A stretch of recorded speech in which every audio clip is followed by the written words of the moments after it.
Hi teacups, what's brewing? Welcome back to the channel. Lovely to see you again. Voice is a little bit hoarse as usual. Continuation of the same sickness, I won't bore you with it. Makeup, before I forget, is BH Cosmetics Blueberry Muffin Palette. Lips are a Maybelline lipstick in the shade Rosewood Pearl, just so I don't forget. So everybody, I'm sorry to bring you this tragic news, but as you may have heard, because I'm a little bit late, Chantal has quit the platform. No, save your tears for another day. If you are currently a tiny bit confused because Milk, didn't we say she quit the platform during her last series of community post rages that we discussed but one video ago? Why yes, she did do that. But as I mentioned in that video, she doesn't make money off of community posts. So she came back to YouTube to tell us she was quitting YouTube again. She did post her first Ramadan video before that, and that factors into the reasons that she's saying she's quitting. But as with most things, we can pick through what she's saying and get the real reasons. Now, her behavior and her vitriol, I think is the best way to describe it, over the last couple of days was particularly bad even by her own standards, but man, the lack of awareness in this. So she came back this time looking for a little bit more sympathy and maybe a few more super chats. And so she was very much leaning into the I'm a victim mentality. She cried on screen, like pulling the emotional angle, yeah?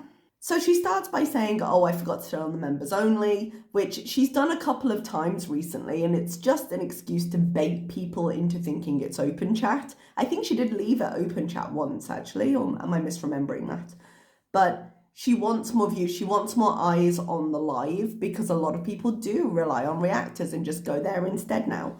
And one of the tools she has to do that is by saying, oh, whoops, open chat, didn't mean to, because then more people will go directly to source. So she opens with, I'm going to try not to cry. She's already in tears. She's more frustrated than upset, I think, but she's willing to work with it. She says she's mentally breaking down. The question here is what triggered this behavior? Because bear in mind, she's already gone through the last quit, a day ago, maybe a day and a half ago? It hasn't been very long. And she had just posted her Ramadan video. Now, her Ramadan video was kind of dull, as her vlogs usually are, but I don't think there was any massive backlash against it, or at least not any more than she generally creates by existing. But the content itself was just showing Ramadan.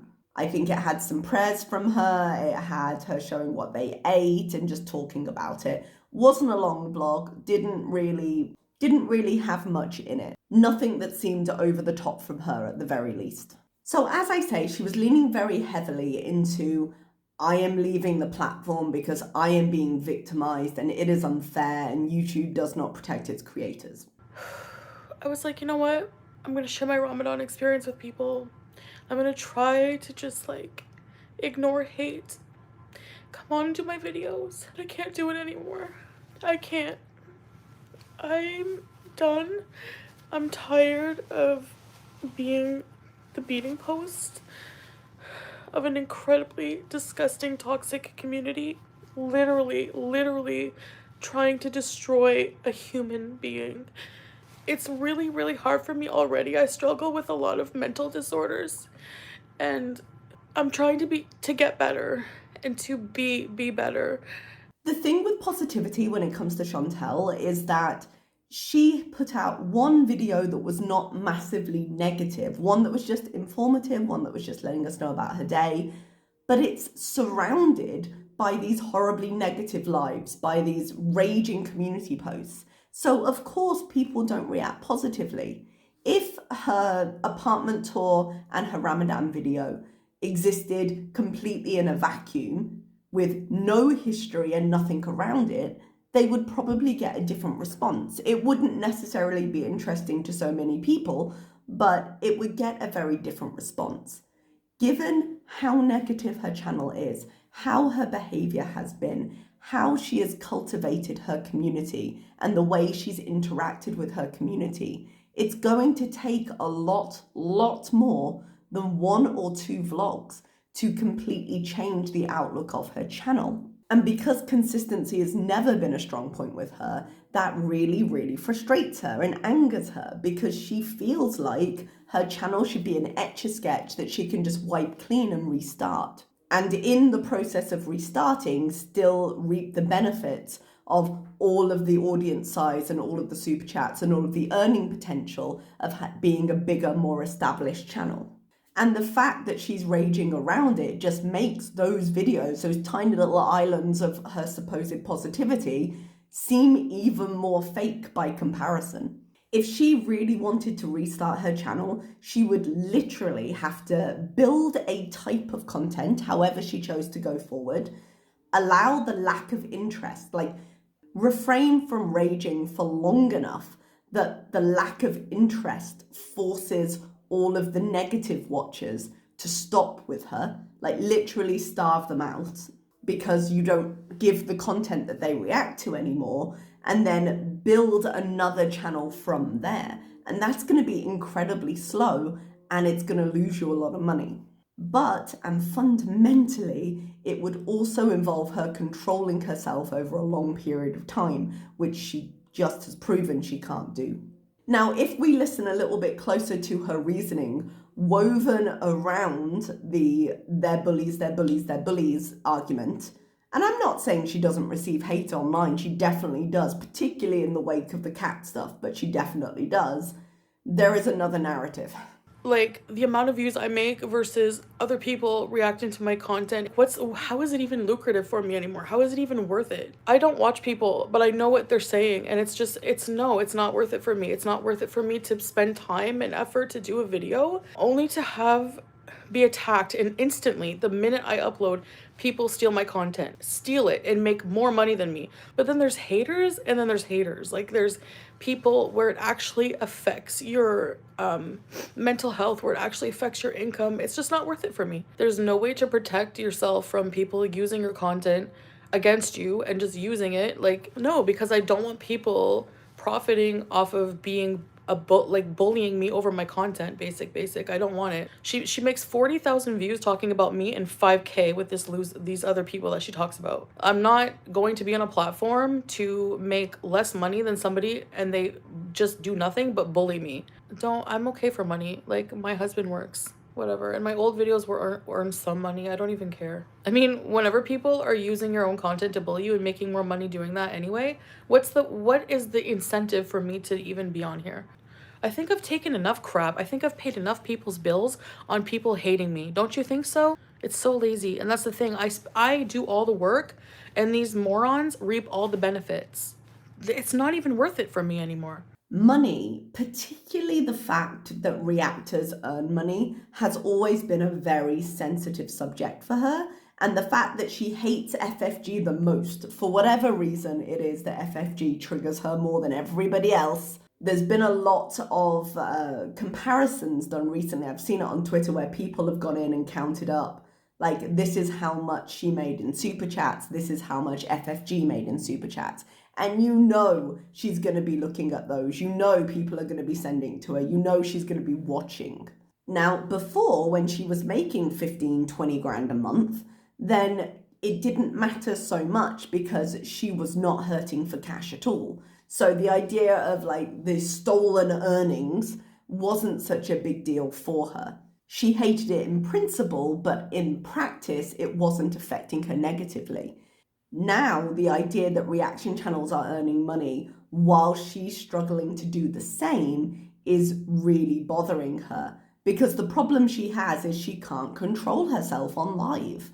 And while that generates more drama and more topic for discussion, while that is good for reaction channels and we can make videos discussing it, she can't profit from that, because in order to protect her channel from getting struck or taken down or reported or what have you, she then goes and deletes those videos. So just like I mentioned when she went on to community tab, she can't make money from that. Oh, and a little side point, while she's talking about the positivity of how she wants her channel to be and how she's just getting beaten down even though she's trying and rising above it, the same time she released her Ramadan video, The video that she titled with like French fry goblin shames me for eating pizza or whatever it was, when she was really just full of hate. I was checking my notifications to see if this particular live had been deleted yet, because I went to bed, I was tired and sick. She's reinstated that video because she thinks it's going to earn her some money. So even though it's 6 days later and she had originally privated it, she's gone back to try and make a bit more cash off of it now that the first wave of reaction to it is done. And that just doesn't make business sense, because the problem is Foodie can't stop reactors. She can't. There is an allowance for it on YouTube. Now, you can argue that some reactors go too far. You can argue some people are too invested. You can argue you don't like the style of how people talk to her. And you would have an argument for that, because the way people talk to and about her runs a whole range of styles, shall we say. But in truth, when you put your life out on public, you have a limited amount of things you can do about genuine reactions, about people commenting or people having an opinion on what you provide. There are some controls in extreme circumstances, but as we've seen on YouTube, those are not always consistently enforced. And because when Chantal is calm, she understands how the game works, she doesn't always report it because the drama pays for itself. But despite that, despite the fact that she brings up money as a topic, she hates the fact that we talk about it. She hates the fact that we can compare it or make logical assumptions based on the information we are given. So she'd rather throw all of her toys out of the pram and say, I'm going home. But the thing is, we can still make content on that. Reaction channels can continue so long as she exists in some form if they're determined to. But the more she disengages from this platform, the more likely we are to profit off it rather than her. A much more sensible business decision would be to say, okay, I know that there is a symbiotic relationship between reaction channels and content provider, and at the very least, I'm going to make some money here, and what will be will be. But as that would be the sensible thing, that is not where she's going with it. So she's angry that we're talking about it. She's angry that people are discussing her taxes, which has been a topic of discussion for me because I find numbers interesting. She says it's not our business. Well, you brought it up as a topic of conversation, and then continues to explain her business by saying, oh, I'm on a payment plan, which then opened up more questions for me. So I was like, okay, so now I'm going to discuss this because you've mentioned it.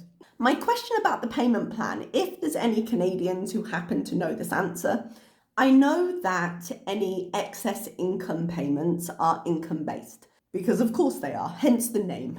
So looking online, it seems to be that if she earns over a certain amount, then anything over that amount she has to pay 50% of towards her payment of her taxes, if she's on the kind of payment plan that has been described there. We don't know what the court ordered, but I would guess. So if someone hasn't paid their taxes and they've been put on a payment plan, but they're not earning enough income, what happens? Like if she goes under that 2,500, or is it 2,300, whatever the numbers were, I think I put a screenshot up in my last video. Like, what happens then? Do they say, okay, under this amount you owe us X, but you don't owe us any extra? Or does she just stop paying until she hits the income minimum? Because I don't know what the income minimum is.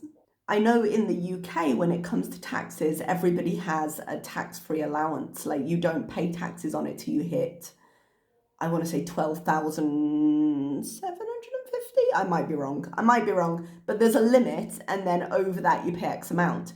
Does it work that way with the tax payments? Because one of the reasons she might feel confident about doing this, for the moment at least, would be that to her mind, if she's not earning the money, if it's not going into her account in Canada, she just can't pay.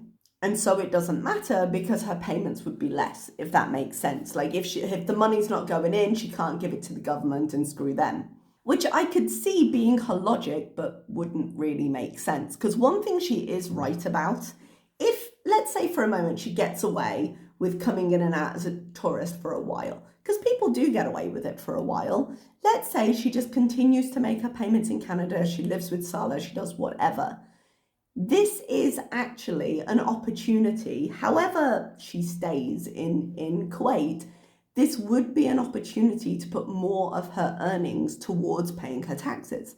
Because there are certain expenses, even though Kuwait is expensive to live in, there are certain expenses that will be less. She is not paying $1,700 plus utilities for where she's living now. Let's say, for the sake of the argument, that she's paying every bill they have in Kuwait.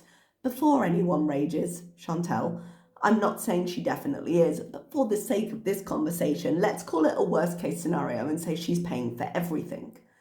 She doesn't have easy access to things like Amazon there. There isn't a local Amazon in Oman. I order from the UAE and they cover Oman, Bahrain, Qatar, and I believe Kuwait as well. So it's not an instant gratification thing. You have to plan what you want to order, see if they ship here, and if you spend over, I think the limit in Omani Rial is like 20 Rial, then they'll post it here for free. That's how it works. So the instant gratification where she was having Amazon deliveries every single day, she doesn't have that anymore. And yes, she can access her money through like an ATM, or she can send it over and give it to Salah. I know there's a lot of speculation. We don't know exactly what's happening. I'm guessing she's transferring the money over, but then it would have to go into Salah's account because she can't have a bank account without a residence ID. Or she could just be pulling cash from the ATM. But my point with that is it's unlikely that she's ordering a lot of things online. So her rent is less, and her online shopping has been somewhat curtailed at the very least. And that in and of itself is going to save them a massive amount of money. So in that way, the fact that her lifestyle has changed and the things that she's maintaining have changed would give her an opportunity to put more money towards the payment of her taxes. Now, it's pretty obvious to anyone looking at the numbers that she's earning less these days, but I could see her having a bit of a tantrum and being like, fine, the way she did today, and damn the consequences, even though it could still do her good. Like, this is the killer thing. Even with her circumstances being reduced, she could do herself some good. But anytime she can do herself a good, she just chooses the other way. But then we end up with an actual explanation of what's upsetting her so badly. And that's a little bit of a snap at Salah. I don't know where Salah is. I guess not supporting me right now, I guess.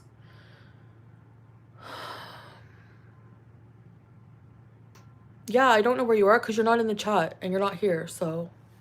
Now, she was streaming this at 2:30 in the morning.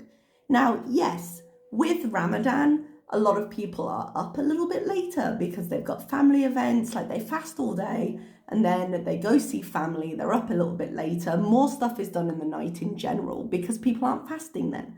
But you've got to remember that society doesn't completely shut down during Ramadan. People still work. Now, I don't know exactly what the hours and the rules are in Kuwait, but I can tell you in Oman, they released from the government, hey, a list of what the working hours could be, how flexible the private companies could be. So I think the maximum seems to be about 6 hours, but then the hours you choose those to be are a bit more up to the business. So you could work from like 10 till 4, for example. There appear to be different rules for medical facilities, which is to be expected. I know that for schools, that the school day is going to become condensed as well. We're having shorter lessons so that kids will be in for less time. But what this means is, like, in the case of Foodie, if she wanted to, she could sleep all day and she could be awake all night. But in the case of most people, life goes on. So it's a little bit strange that Salah would not be at home at 2:30 in the morning, because if you are waking up for prayer, like say you wake up an hour before prayer so that you can eat and drink water and stuff before the prayer time starts and you start fasting again, that means you're probably sleeping before then. Most of the people I speak to who are fasting, most of like my Muslim friends or Muslim co-workers, when they've described it, like because they work during the day, it's not like they don't go to bed during the night. They're getting up to do the thing. With Salah working for a company, one assumes he's got work responsibilities during the day. So why he wouldn't be sleeping at home with his wife at 2:30 in the morning is a bit of a mystery. I am saying a bit of a mystery sarcastically because I know what the speculation in the community is in terms of his living arrangements. So she's clearly a little bit pissed off with him. Now, he comes into the chat and he's saying hello to everybody. I don't think she sees him straight away. She sees him a little bit later. And someone asks where he is, and he says something like, oh, I'm waiting for her to get off live so I can let her rest and give her a hug. Something like he's just waiting in the background. But right before the live ends, about 10 minutes before, I'll put a clip in maybe, we hear the door open and then he hands her Harry's cage from like behind the camera, which is the front of the apartment where the door is. So he's just come in from somewhere.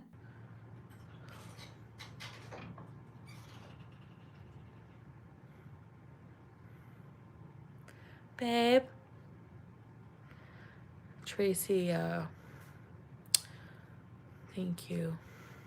Oh, we woke up. Harry! Hi, Howie. Oh, Howie. And I don't know if he was there at the beginning, in the chat at the beginning of the stream and didn't hear Chantal complain about the fact that he wasn't there, which is what I think is really triggering this emotion. And so they've just tripped themselves up with lies, or what's going on there, but something did not add up. Because the moment he says, oh yeah, I'm just waiting for the live to finish, she's like, oh, I know you're waiting. Sorry, I wasn't wearing my wedding ring. I was washing the dishes. But you didn't know he was waiting because you said he wasn't here and you had no idea where he was. So I think that was a slip from her. Other than that, the live was mainly her usual, this is a bullying platform. I'm not going to come onto this platform. I'm not going to create content for this platform. But she's come back to this platform to tell us that because this platform is where she makes most money. And until that changes, which it's certainly not going to change on TikTok, she's going to keep coming back.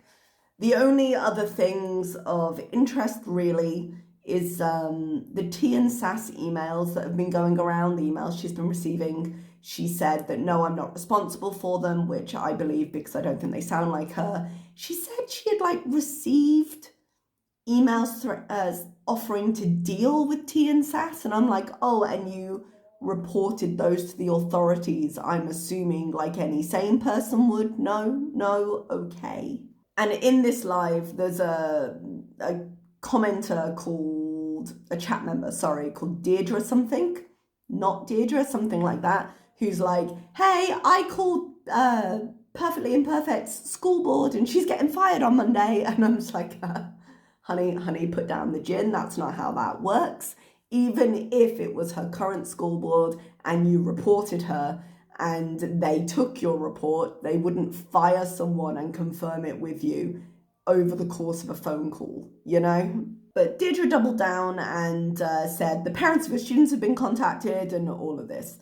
Like, seriously, these trolls, come on, think of something logical if you're going to do this. Make it believable. But notably, Chantal did not prevent this from happening in her chat, which isn't a surprise. She did not ask people not to go real life or anything like that because she's perfectly happy for it all to happen to other people. And the hilarious thing about that is she's sitting there saying, no, I don't do this. I'm not doing these nasty things like everybody else. And I'm like, literally a day ago, you read out Perfectly Imperfect's information, which turned out to be wrong, but you didn't know that, on live, and then you followed it up with a community post doubling down on it. Like, who do you think you are saying you're not like that online? But of course, it never matters if she does it, because with her, it's always self-defense, so it doesn't count. That was most of this live. It obviously went on for a little while, but same old, nothing. If you've seen her quit YouTube once, as you did a couple of days ago, nothing really new, just a slightly different angle to earn a little bit more money with it. She did at one point do a hilarious comparison of herself as Cinderella with the ugly stepsisters that she mentioned again a little bit later. Like, she really does consider herself the victim of YouTube. And that was about it. So I'm going to leave you there. Thank you very much for watching. I'm just going to go edit this down. And I will see you, no doubt, soon when she comes back to YouTube. Bye-bye, everybody.